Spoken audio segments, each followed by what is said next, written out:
জুমার দিনের ফজিলত অপরিসীম। ইসলামে এই দিনের বিশেষ গুরুত্ব রয়েছে।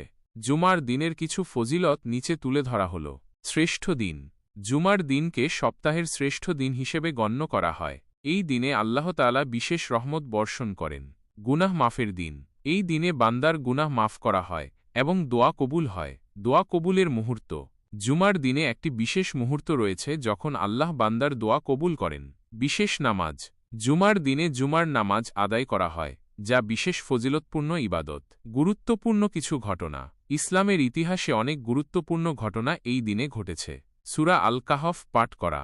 জুমার দিনে সূরা আল কাহফ পাঠ করা খুব ফজিলতপূর্ণ কাজ। নবীজির সা উপর বেশি বেশি দরুদ পাঠ করা। জুমার দিনে নবীজির সা উপর বেশি বেশি দরুদ পাঠ করা খুব ভালো আমল। এছাড়াও জুমার দিনে গোসল করা, পরিচ্ছন্ন কাপড় পরিধান করা এবং মসজিদে আগে আগে যাওয়াও বিশেষ সওয়াবের কাজ।